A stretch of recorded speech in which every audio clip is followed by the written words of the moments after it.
नमस्कार, स्वागत है आपका। खबरें भी तक देख रहे हैं आप, मैं आपके साथ मुमताज खान हाजिर हूं 24 की खबर में। अब तक की तमाम अहम सियासी खबरें लेकर आपके दरमियान। आइए शुरुआत करते हैं।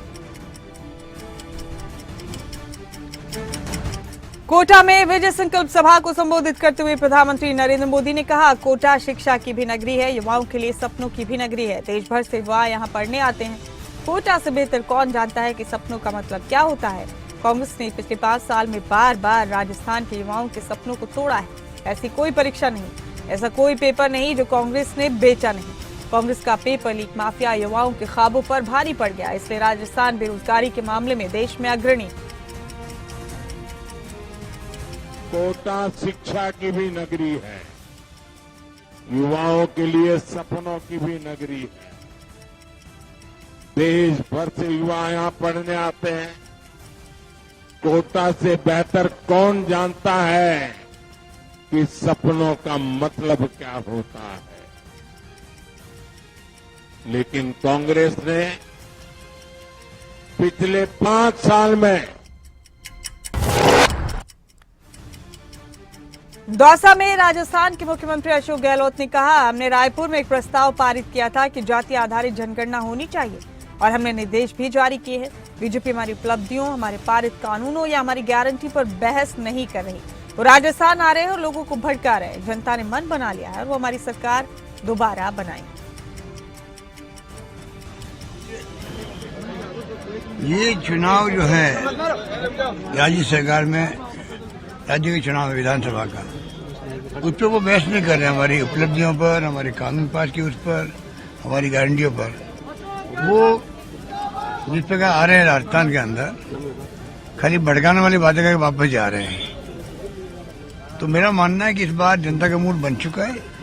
सरकार रिपीट करेंगे राजस्थान के अंदर और उनमें हिम्मत है तो हमारी उपलब्धियों पर, हमारी घोषणाओं पर, हमारे कानून पास की उस पर। राजस्थान के अंता में प्रधानमंत्री मोदी ने कहा, आजकल राजस्थान की लाल डायरी की सबसे ज्यादा चर्चा है। इस लाल डायरी के पन्ने जैसे जैसे खुल रहे हैं, वैसे वैसे जादूगर जी के चेहरे पर हवाइयां उड़ रही। इस लाल डायरी में साफ साफ लिखा है कि कांग्रेस सरकार ने 5 वर्षों में आपके जल, जंगल और जमीन को कैसे बेचा। लाल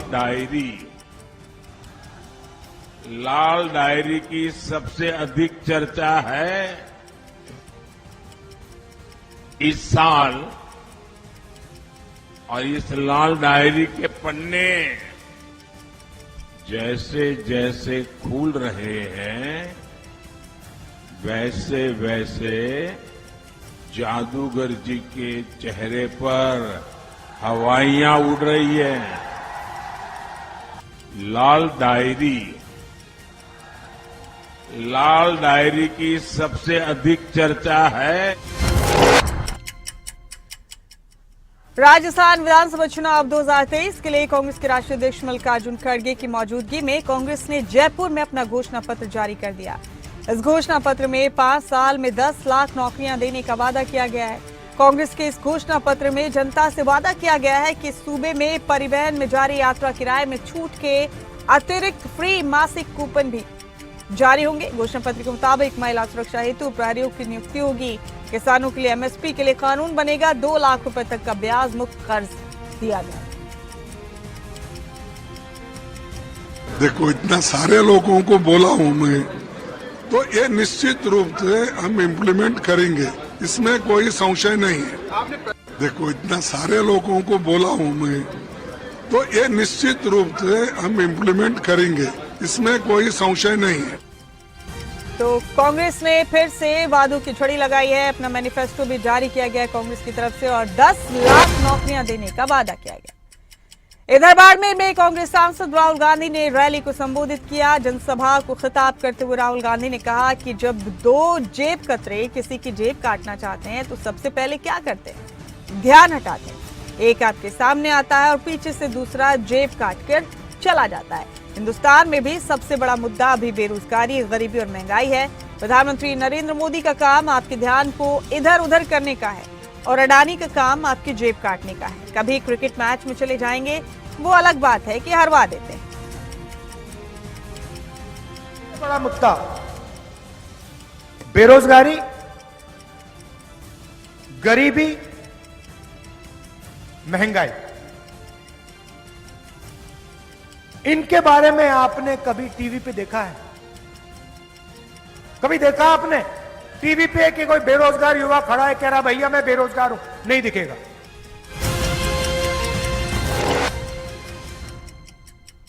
प्रधानमंत्री नरेंद्र मोदी ने कहा, आज कांग्रेस के समर्थन से राजस्थान में समाज विरोधी ताकतों के हौसले बुलंद हैं। राजस्थान में इंसान का सरेआम गला काटा जा रहा है और जश्न मनाया जा रहा है। झालावाड़ में दलित युवकों के साथ क्या हुआ वो पूरे देश ने देखा। बता दें आपको कि वार पलटवार का सिलसिला लगातार जारी है इन दिनों राजस्थान में, और एक दूसरे पर तंज कसने का कोई मौका किसी भी दिग्गज की तरफ से नहीं छोड़ा जा रहा है। आज कांग्रेस के समर्थन से राजस्थान में समाज विरोधी ताकतों के हौसले बुलंदी पर है। राजस्थान में इंसान का सरेआम गला काटा जा रहा है, जश्न मनाया जा रहा है। झालावाड़ में राजस्थान के मुख्यमंत्री अशोक गहलोत ने कहा, जिस तरह से हमने आर्थिक रूप से राजस्थान की स्थिति को संभाला है उससे राज्य के लोगों को गर्व होगा।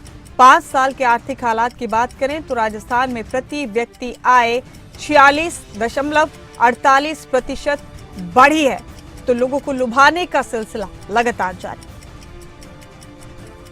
राजस्थान की स्थिति हमने जो जिस रूप में मैनेज की है आर्थिक रूप से, उस पर आप सबको गर्व होगा, प्रदेशवासियों को। 5 साल के आर्थिक हालातों की बात करें तो राजस्थान प्रति व्यक्ति आय जो है 46.48% की बढ़ोतरी हुई है राजस्थान के अंदर। 2017-18 के अंदर प्रति व्यक्ति आय जो है, जब सरकार बीजेपी की थी तो हम देश में 30वें स्थान पर थे प्रति व्यक्ति आय के अंदर। आज हम 12वें स्थान पे आ गए हैं। ये हमारा बहुत बड़ी उपलब्धि है, 30 से 12वें स्थान पे। और 2030 तक प्रति व्यक्ति आय देश में नंबर। राजस्थान के किशनगढ़ बास में एक जनसभा को संबोधित करते हुए केंद्रीय गृह मंत्री अमित शाह ने गहलोत सरकार पर हमला बोलते हुए कहा कि गहलोत सरकार ने राजस्थान के 40 लाख युवाओं को धोखा दिया है। अगर राजस्थान में हमारी डबल इंजन सरकार आएगी तो हम भ्रष्टाचार में शामिल लोगों को सलाखों के पीछे डालेंगे। इतने पेपर लीक होने के बाद भी गहलोत जी कह रहे हैं कि मुझे एक और मौका दीजिए। सरकार ने राजस्थान के 40 लाख युवाओं के साथ छल किया है। हर एग्जाम जो राजस्थान में भर्ती के लिए हो उसके पेपर लीक कराए। पेपर लीक कराया तो किसके लिए कराया? अपने कांग्रेस के चट्टो बट्टों को नौकरी देने के लिए किया, भ्रष्टाचार के लिए किया है। मैं आज आपको कह कर जाता हूं, इतने हजारों करोड़ के घपले घोटाले कर रहे हैं, आप चिंता मत करो, डबल एंड।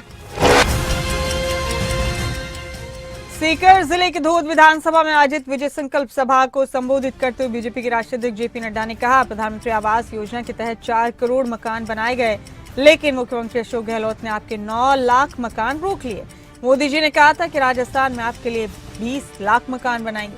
हमारी सरकार यहां आने के बाद से मकान फिर से बनेंगे। पीएम मोदी के नेतृत्व में 80 करोड़ जनता को 5 किलो गेहूं और चावल मिल रहा है। आप देखिए, आप बताइए, प्रधानमंत्री आवास योजना मोदी जी ने 4 करोड़ मकान बनाए कि नहीं बनाए? और इस गहलोत ने 9 लाख मकान आपके रोक दिए। मोदी जी ने कहा था कि 20 लाख मकान राजस्थान में बनाएंगे। बताओ, 25 तारीख को आप वोट डालेंगे, फिर से 20 लाख मकान बंद करके रहेंगे। ये भी मैं आपको बताऊं।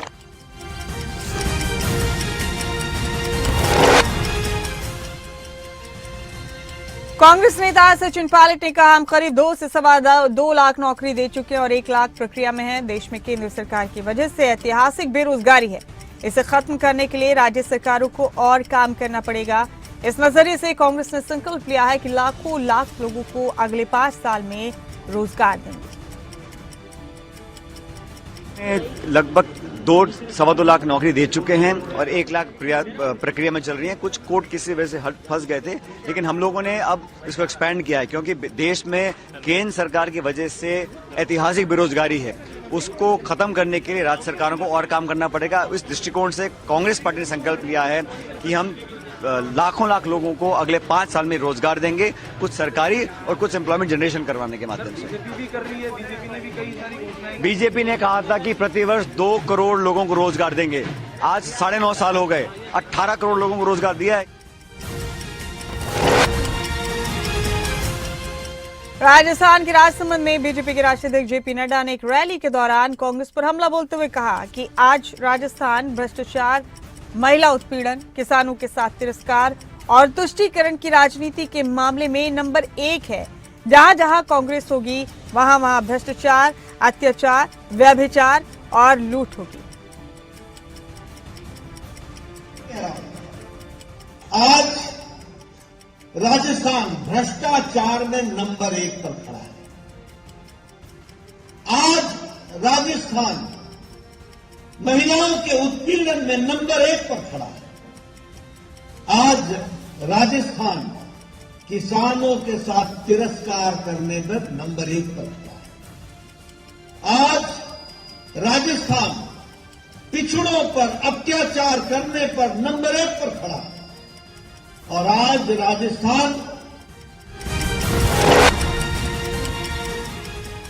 राजस्थान विधानसभा चुनाव के लिए कांग्रेस का घोषणा पत्र जारी होने पर कांग्रेस नेता मुकुल वासनिक ने कहा कि हमने पिछले घोषणा पत्र में जो बातें कही थी उनमें से 95% से ज्यादा बातें पूरी की हैं। हमारा वर्तमान मैनिफेस्टो भी बीजेपी जैसा नहीं है। हमारे मैनिफेस्टो में दी गई 7 गारंटियों के अलावा महिलाओं, युवाओं, दलितों, आदिवासियों और राजस्थान के अन्य लोगों के विकास के लिए बहुत कुछ है। हमारी सरकार बनने पर इन्हें पूरी तरह से लागू किया जाएगा। देखिए, आप अच्छे से जानते हैं और आज यहाँ पर खरगे साहब, अशोक जी और हमारे बाकी अन्य नेताओं ने कहा है कि पिछले घोषणा पत्र में 95% से अधिक कही हुई बातों को हमने अमल किया और आज का घोषणा पत्र भी हमारा भारतीय जनता पार्टी की तरह नहीं है कि महज चुनावी वादे तक के वो सीमित रहेगा। हमारे घोषणा पत्र में जो 7 गारंटी दी है उसके अलावा भी कई सारी। राजस्थान के चित्तौड़गढ़ इलाके में एक जनसभा को संबोधित करते हुए उत्तर प्रदेश के मुख्यमंत्री योगी आदित्यनाथ ने कहा, मैं राजस्थान में पिछले 4-5 दिनों से चुनाव प्रचार में हूं और जहां भी जाता हूं तो वहीं खनन माफिया, वन माफिया, पशु माफिया और जब माफियाओं की चर्चा होती है तो मुझे पुराने उत्तर प्रदेश की याद आती है। माफियाओं का इलाज सिर्फ डबल इंजन की सरकार ही है। इन माफियाओं को डबल इंजन की सरकार रोकेगी और उनके खिलाफ कार्रवाई करेगी। पिछले 4-5 दिनों से प्रचार में हो राजस्थान में, जहां जाता हूं कहीं खनन माफिया है, कहीं वन माफिया है, कहीं पशु माफिया है, कहीं देश एवं अपराध में संलिप्त माफिया है। और जब भाइयों बहनों ये माफिया की चर्चा होती है तो मुझे पुराने उत्तर प्रदेश की याद भी आती है। याद करिए, उत्तर प्रदेश में बड़े बड़े माफिया थे। राजस्थान के भीलवाड़ा में चुनाव प्रचार के दौरान कांग्रेस महासचिव प्रियंका गांधी ने कहा, मध्य प्रदेश में 18 साल से भाजपा की सरकार है लेकिन उन्होंने वहां बहनों के लिए कुछ नहीं किया और यहाँ राजस्थान में हमने जितनी घोषणाएं की सभी को पूरा करने का प्रयास किया। नहीं है, मेरी बहनें मध्य प्रदेश में भाजपा की सरकार है, वहां पे बहनों के लिए कुछ नहीं किया। 18 सालों से सरकार है, किसानों के लिए कुछ नहीं किया। न कर्ज माफ किए, न किसानों को खाद मिल रही है, न बिजली फ्री में मिलती है जैसे यहाँ मिलती है। कोई काम नहीं किया गया। फिर भी मंच पर आकर ये लोग घोषणाएं करते हैं। 22,000 घोषणाएं की हैं इन्होंने अपने मध्य प्रदेश में और यहाँ पे जो घोषणाएं हमारी सरकार ने की वो एक से एक घोषणा उन्होंने पूरी करने का प्रयास पूरी तरह से किया। शाहपुरा में रोड शो के दौरान केंद्रीय मंत्री स्मृति ईरानी ने कहा, कांग्रेस ने कार्यकर्ताओं ने अपना कार्यक्रम छोड़कर भाजपा के रोड शो में दिलचस्पी दिखाई। ये अपने आप में एक इशारा है कि राजस्थान में भाजपा की लहर। कांग्रेस के कार्यकर्ताओं ने अपना कार्यक्रम छोड़कर भारतीय जनता पार्टी के इस रोड शो में रुचि दिखाई। ये अपने आप में आपको संकेत देता है कि भारतीय जनता पार्टी की लहर राजस्थान में है। मैं तो अपने आप में इस बात का पहले से ही संगठन को बहुत बहुत अभिनंदन देती हूँ कि एक छोटी सी धाड़ी में इतनी भारी संख्या में जनता का बाहर आना, कार्यकर्ताओं का बाहर आना। हमारे जो प्रत्याशी भूपेंद्र जी हैं, उनकी विशेषता ये है कि उन्होंने प्रदेश में पेपर लीक के खिलाफ और राजस्थान सरकार के कांग्रेस के नेतृत्व के पेपर लीक घोटाले के खिलाफ वर्षों भर संघर्ष किया। कांग्रेस के कार्यकर्ताओं ने अपना कार्यक्रम छोड़कर भारतीय जनता पार्टी के इस रोड शो में रुचि दिखाई। भीलवाड़ा में चुनाव प्रचार के दौरान कांग्रेस नेता सचिन पायलट ने कहा कि भाजपा डबल इंजन की बात करती है। हिमाचल प्रदेश और कर्नाटक में प्रियंका गांधी और राहुल गांधी ने प्रचार किया तो भाजपा का एक इंजन सीज हो गया। अब यहां भी उनका इंजन सीज कीजिए। मैं विश्वास दिलाता हूं कि 2024 के महासंग्राम में उनका दिल्ली वाला इंजन भी फेल कर देंगे। देश भर में लोग जागरूक हो गए। ये भाजपा के साथी क्या बोलते हैं? Double engine, double engine, double engine, यही बोलते हैं ना हर जगह। ये डबल इंजन की सरकार के बारे में बताऊं आपको। हिमाचल प्रदेश में प्रियंका जी ने प्रचार किया और हिमाचल प्रदेश में भाजपा का एक इंजन सीज हो गया। फिर प्रियंका जी ने, राहुल जी ने कर्नाटक में प्रचार किया। वहां पर ही बहुत गीत गाते थे, double engine, double engine, double engine. Karnataka का इंजन भी सीज हो गया।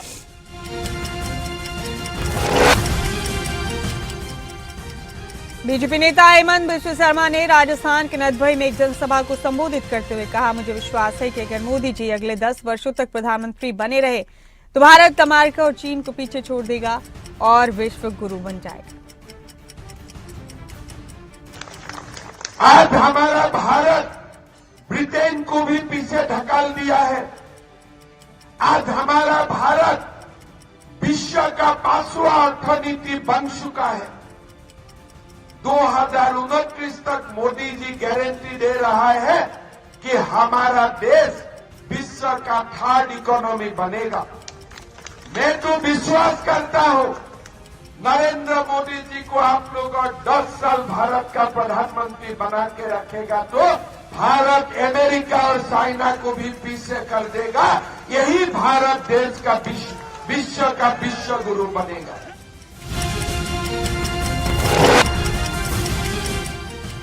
राजस्थान में सीएम चेहरे पर कांग्रेस नेता सीपी जोशी ने कहा कि एक परंपरा रही है, चुनाव के बाद हाईकमान फैसला लेता है। ये हाईकमान का काम है।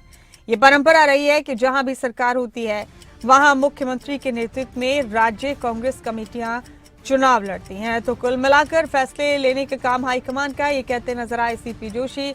इस बीच चुनावी सरगर्मियां तेज हैं। राजस्थान में 25 तारीख को मतदान होगा और फिर उसके बाद 3 दिसंबर को 5 राज्यों में नतीजे सामने आ जाए। राजस्थान जो मुख्यमंत्री होता है उन्हीं का आज दिन तक परंपरा रही है। चुनाव जो होता है वो मुख्यमंत्री होता है, उनकी अध्यक्षता में होता है। चुनाव के बाद हाईकमान फैसला करता है। तो मतलब अपन सीएम का चेहरा मान के नहीं, मैंने कहा ना ये हाईकमान का काम है। चुनाव की जो परंपरा है वो बता रहा हूँ। जब भी सरकार होती है, जो मुख्यमंत्री होते हैं उनके नेतृत्व में प्रदेश कांग्रेस कमेटी मिलकर चुनाव लड़ती है और चुनाव के बाद कांग्रेस की परंपरा उसके हिसाब से फैसला होता है।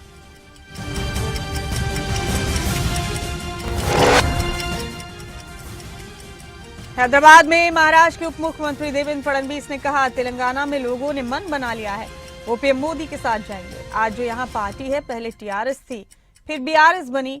अब इस पार्टी के बाद का नाम फैमिली राज पार्टी कर देना चाहिए। इनके भ्रष्टाचार से लोग तंग हैं। इनकी कांग्रेस और एआईएमआईएम की मिली भगत इनको मालूम है, इसलिए लोग बीजेपी का साथ देंगे। 5 राज्यों के चुनाव में कांग्रेस की एक भी जगह सरकार नहीं बनी। देखिए, तेलंगाना में लोगों ने मन बना लिया है। तेलंगाना मोदी जी के साथ जाएगा। तेलंगाना में आज जो पार्टी यहां पर है, पहले टीआरएस थी, फिर बीआरएस बनी।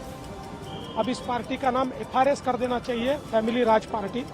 ये फैमिली राज पार्टी हो गई है और इनके भ्रष्टाचार से लोग तंग है और इनकी कांग्रेस की और एमआईएम की केंद्र सरकार पर हमला बोलते हुए कांग्रेस नेता जयराम रमेश ने कहा कि 2024 में जुड़ेगा भारत, जीतेगा इंडिया।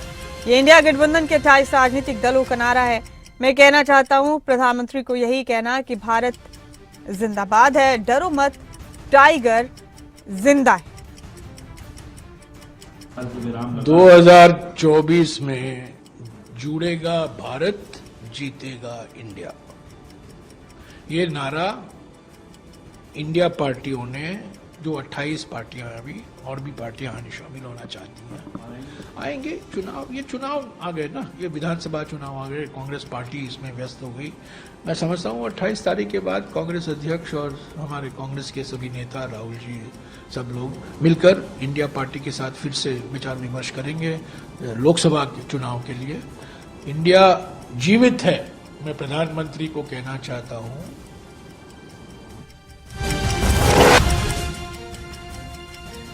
तेलंगाना विधानसभा चुनाव को लेकर बीजेपी नेता पी मुरलीधर राव ने कहा कि बीजेपी सभी अवैध रूप से वितरित संपत्तियों को जब्त करने के लिए तमाम तरह के कदम उठाएगी और हम उन पार्टियों के खिलाफ कार्रवाई करेंगे जिन्होंने उन लोगों को मजबूत किया है जो तेलंगाना के खिलाफ हैं। कुल मिलाकर बीजेपी नेता ने कांग्रेस पर वार किया। चुनाव का माहौल है, ऐसे में वार पलटवार का सिलसिला लगातार तेज है। इस बीच एक दूसरे पर इल्जामों की झड़ी भी लगाई जा रही है, एक दूसरे पर लगातार इल्जाम तराशियां की जा रही है। देखिए, एमआईएम के साथ दारुसलाम से लेकर जितने प्रॉपर्टीज अवैधानिक ढंग से दिए हैं, उन सब का जब्त करने का काम और वापस लेने के लिए जो कदम कार्रवाई संवैधानिक रूप से उठाना है वो भाजपा की सरकार उठाएगी। और जो तेलंगाना के विरोध में रहने वाले इस पार्टी को सशक्त करने का काम जो पार्टियों ने किया है, उसके खिलाफ जो भी पूर्व प्रधानमंत्री इंदिरा गांधी पर तेलंगाना सीएम के चंद्रशेखर राव के बयान पर कर्नाटक के मंत्री प्रियांक खड़गे ने कहा कि केसीआर किसी को कुछ भी कह सकते हैं, वो 10 और विज्ञापन जारी कर सकते हैं, लेकिन उन्हें तेलंगाना के लोगों को जवाब देना चाहिए कि उन्होंने पिछले 10 सालों में क्या किया है। बता दें आपको कि खड़गे ने ये तमाम बातें केसीआर से सवाल पूछते हुए कही हैं। इन दिनों प्रचार का शोर तेज है, एक दूसरे पर वार पलटवार का सिलसिला भी लगातार जारी। फार्म हाउस में बैठ रहे भाई, दलितों का 2 बेडरूम का घर कहाँ गया, युवाओं के नौकरी कहाँ गए, 2 लाख नौकरी अभी भी खाली है। हर एक पेपर जो क्वेश्चन पेपर लीक ही क्यों होता है, कितने में बेच रहे हो आप सब लोग ये? राशन कार्ड 20 लाख लोगों के पास राशन कार्ड नहीं है। तो मुद्दा तेलंगाना के बारे में है। इंदिरा जी तो जो होना था करके गई, वो इतिहासों के पन्ने में है। प्रदूषण के मुद्दे पर सुप्रीम कोर्ट की टिप्पणी पर मुख्यमंत्री मनोहर लाल ने सहमति जताते हुए कहा कि पंजाब को पराली के मुद्दे पर राजनीति नहीं करनी चाहिए, बल्कि प्रदूषण को रोकने के लिए ठोस कदम उठाने चाहिए। हरियाणा के किसानों ने हमारा बहुत सहयोग किया है, जबकि पंजाब सरकार पराली को लेकर किसानों को दोष दे रही है, जो ठीक नहीं। ने टिप्पणी की है, पंजाब सरकार को उन्होंने एक प्रकार से आगाह किया है, चेतावनी की है कि वहां पर किसानों के द्वारा पराली जलाई जाती है। ये हर बार पंजाब सरकार उसका एक बहाना लेकर के आगे बढ़ती है। साथ में सुप्रीम कोर्ट ने ये भी कहा है कि किसान पराली न जलाए, इसके लिए अगर कुछ उन्होंने ध्यान करना है तो हरियाणा की तरफ देखें। हरियाणा ने जैसे किसानों को बहुत से इम्प्लीमेंट्स दिए हैं, बहुत सा कैश इंसेंटिव भी उनके लिए लागू किया हुआ है। पंजाब सरकार को यही कहा है। पहले तो मैं हरियाणा के अपने किसानों का बहुत बहुत धन्यवाद करता हूँ, जिन्होंने हमने जिस प्रकार के मैयर्स। राजस्थान विधानसभा चुनाव से पहले राम रहीम को फरलो मिलने पर कैबिनेट मंत्री मूलचंद शर्मा ने कहा कि हमें किसी की फरलो से फायदा उठाने की जरूरत नहीं है। हम अपने काम के आधार पर लोगों के बीच जाते हैं, इसलिए हमें किसी की कृपा की जरूरत नहीं है। बता दें आपको कि गुरमीत राम रहीम को 21 दिन की फरलो मिली है और तभी से लगातार इस पर सियासी बयानबाजियां भी हो रही हैं। आज ये तीसरी बार है इस साल जबकि राम रहीम जेल से बाहर आया है। इसी को लेकर अपनी प्रतिक्रिया का इजहार किया कैबिनेट मंत्री मूलचंद शर्मा ने। वही फायदा लेना चाहते जो लोगों के लिए काम, देश के लिए काम किया। हमें फायदा की जरूरत नहीं है, इनकी कृपा की जरूरत नहीं है। देश में और प्रदेश में ऐतिहासिक काम हुए हैं और लोग कहते हैं, सारी दुनिया कहती है हिंदुस्तान में काम हुआ। हरियाणा के लिए लोग कहते हैं हरियाणा में ऐतिहासिक काम हुए और लोग फायदा है इनके, ये चाहते हैं फायदे। हम नहीं करते जातिवाद क्षेत्रवाद, हम राजनीति। इन्हीं तमाम खबरों के साथ 24 की खबर में फिलहाल मेरे साथ इतना ही। मुझे दीजिए इजाजत, लेकिन बाकी अहम खबरों के लिए आप बने रहें खबरें अभी तक के साथ।